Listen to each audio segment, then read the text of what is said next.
Moses erects the tabernacle. Then the Lord spoke to Moses, saying, On the first day of the first month you shall raise up the tabernacle of the congregation.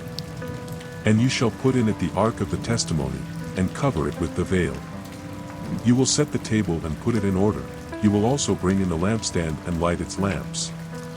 And you shall place the golden altar of incense before the ark of the testimony, and you shall place the curtain before the entrance of the tabernacle. Then you will place the altar of burnt offering before the entrance of the tabernacle of the congregation. Then you shall place the laver between the tabernacle of the congregation and the altar, and put water in it. Finally you will put the court around it, and the curtain at the entrance to the court. And you shall take the anointing oil and anoint the tabernacle, and all that is in it, and you will sanctify it with all its utensils, and it will be holy.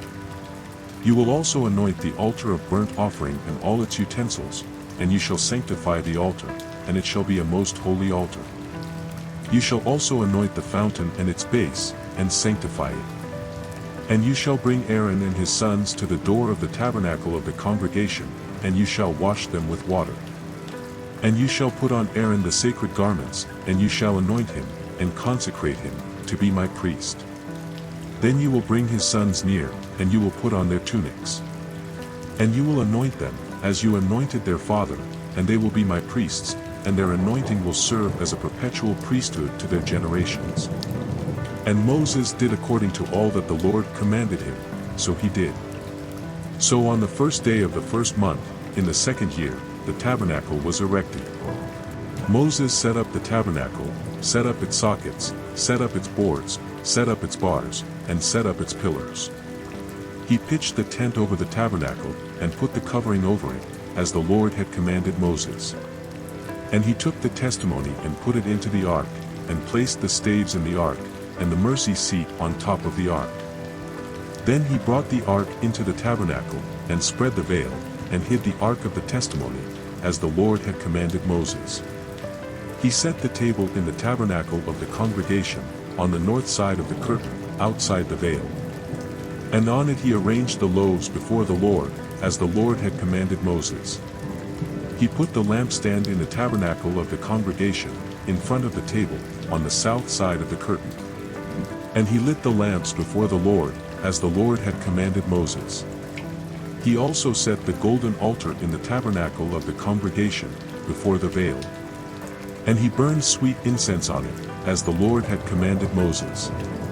He also put the curtain at the entrance of the tabernacle.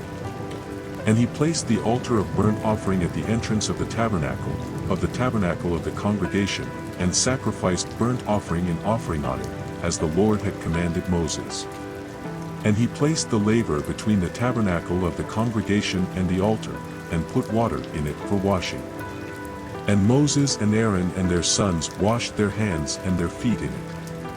When they entered the tabernacle of the congregation, and when they approached the altar, they washed, as the Lord had commanded Moses. The cloud over the tabernacle. Finally he built the court around the tabernacle and the altar, and put up the curtain at the entrance to the court. Thus Moses finished the work. Then a cloud covered the tabernacle of the congregation, and the glory of the Lord filled the tabernacle. And Moses could not enter into the tabernacle of the congregation, because the cloud was upon it, and the glory of the Lord filled it. And when the cloud was taken up from the tabernacle, the children of Israel moved on all their journeys. But if the cloud was not lifted, they did not move until the day it was lifted. For the cloud of the Lord was over the tabernacle by day, and the fire was over it by night, in the sight of all the house of Israel throughout their journeys.